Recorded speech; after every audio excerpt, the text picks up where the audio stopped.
ان اینٹوں کو میرے ساتھ رکھنا، یہ ان کی وصیتوں میں تھا۔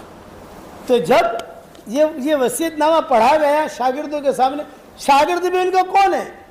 بخاری جیسے شاگرد ہیں، بڑے بڑے لوگ شاگرد ہیں ان کے۔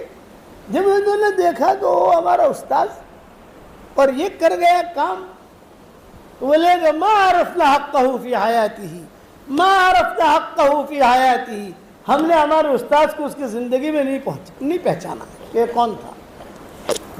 اتنی بڑی قربانی تھی۔ جاتے تھے وہاں حرم شریف، حتیم کے اندر ایک بہت بڑے اللہ والے بیٹھتے تھے، ان کا نام تھا فضیل ابن عیاض۔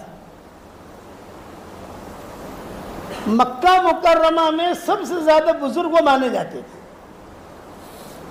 حتیم میں بیٹھے رہتے تھے ٹیک لگا کر، وہیں سونا، وہیں کھانا، وہیں پینا، قضاء حاجت کے لیے جانا ہو تو باہر چلے جاتے تھے، لیکن ان کا ٹھکانہ وہاں کوئی بھی آوے دعا کے لیے وہیں آتا تھا۔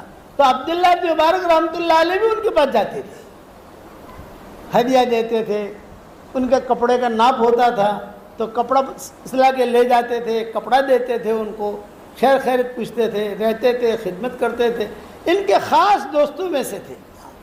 تو فضیل ابن عیاض رحمۃ اللہ علیہ نے ایک مرتبہ عبداللہ ابن مبارک رحمۃ اللہ علیہ سے کہا کہ عبداللہ ایک پرائیویٹ بات مجھے تجھ سے کرنی ہے، تمہارے شاگرد اگر، اس لیے کہ ان کے شاگرد بہت تھے ابن مبارک کے، تمہارے شاگرد اگر چلے جائیں تو میں تم سے اپنے دل کی بات کہوں۔ ابن مبارک نے اپنے شاگردوں کو کہہ دیا بھائی چلے جاؤ، اپنی اپنی جگہ چلے جاؤ۔ اب فضیل ابن عیاض نے کہا اللہ نے تجھے اتنا مال دیا ہے، بہت مال ہے تیرے پاس ماشاءاللہ، اور گھر کا ماحول بھی تیرا بنا ہوا ہے، تو یہ کیا کبھی کون کسی جگہ جاتا ہے، کبھی کسی جگہ جاتا ہے، کبھی گھوڑے پر بیٹھ کر کہاں اللہ کے راستے کی نقل و حرکت کر رہا ہے، کبھی کہاں کر رہا ہے، کبھی کہاں، تو بھی 6 مہینہ مکہ میں رہے، 6 مہینہ مدینہ میں رہے، زندگی گزار ٹھاٹ کے ساتھ، حرمین کی جو نیکیاں ہیں۔ یہ فضیل ابن عیاض نے عبداللہ ابن مبارک سے کہا، عبداللہ ابن مبارک کہنے لگے نام، ایک بات کا جواب نہیں دیا ابن مبارک نے، بڑے آدمی ہیں،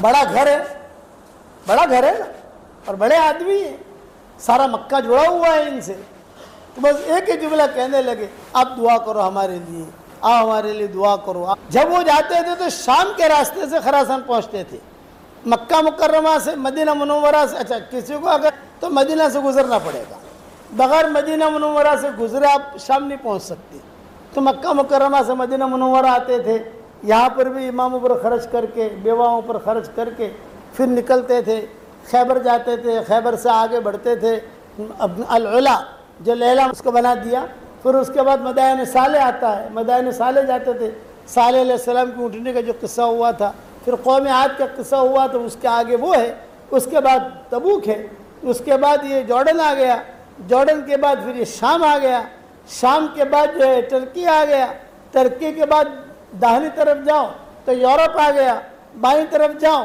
تو یہ ایران اور خراسان اور افغانستان یہ آ گیا، چونکہ ہم گھومے وہاں چلے۔ تو عبداللہ بن مبارک رحمۃ اللہ علیہ سارا سفر کرتے کرتے شام کے اندر ایک جگہ ہے، ان کے ایک شاگرد رہتے تھے عبداللہ بن مبارک رحمۃ اللہ علیہ کے، 15 دن وہاں قیام کرتے تھے، ٹھہرتے تھے اپنے شاگرد کے گھر پر۔ ایک مرتبہ اپنے شاگرد کے گھر پر ٹھہرے، انہیں کچھ لکھنے کی ضرورت پڑی تو قلم مانگی، شاگرد نے قلم دی، وہ قلم سے کام کرتے رہے، قلم دینا بھول گئے اور اسی قلم کو لے کر خراسان پہنچ گئے۔ خراسان میں اپنے سامان وہ اتار رہے تھے گھر میں داخل کرنے کے لیے، اتنے میں اس قلم پر نظر پڑی، ارے او ہو یہ تو میرے شاگرد کا قلم ہے، انا للہ و انا الیہ راجعون، میں نے اسے واپس کرنا بھول گیا۔ میں کتابوں میں لکھا ہے گھر میں داخل نہیں ہوئے، واپس 1700 کلومیٹر ہے وہاں سے، میں نے حساب لگایا 1700 کلومیٹر، وہاں سے واپس جو ہے اپنی اونٹنی لی۔ شاگردوں نے کہا کہ حضرت کہاں؟ یہ کہا سبق جو ہے رستے میں ہوگا، سبق پڑھاتے چلتے تھے نا، سبق رستے میں ہوگا۔ شاگرد بھی واپس، سب واپس، اور وہاں شام گئے، وہاں جا کر جو ہے وہ قلم اپنے شاگرد کو دی اور واپس آئے۔ شاگرد نے کہا کہ حضرت آپ نے اتنی تکلیف کی وہاں سے، یہ میں تو آپ کا بیٹا ہوں. ارے قلم اگر آپ کے پاس نہیں بھی نہیں، پتہ نہیں اس قلم کے بدلے میں کتنی مقبول نمازیں مجھے دینی پڑتی وہاں. اتنی تکلیف کی وہاں سے، یہ میں تو آپ کا بیٹا ہوں. ارے قلم اگر آپ کے پاس نہیں بھی نہیں، پتہ نہیں اس قلم کے بدلے میں کتنی مقبول نمازیں مجھے دینی پڑتی وہاں.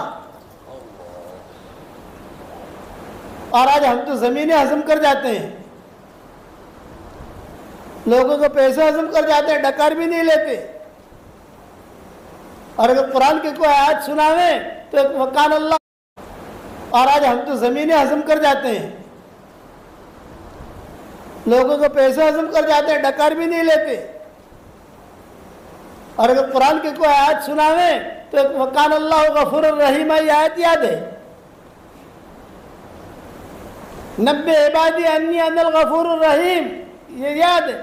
تو میں نے کہا اگلی آیت بھی دیکھ سن بھائی، وَأَنَّ عَذَابِي هُوَ الْعَذَابُ الْأَلِيمُ، یہ بھی تو دیکھ.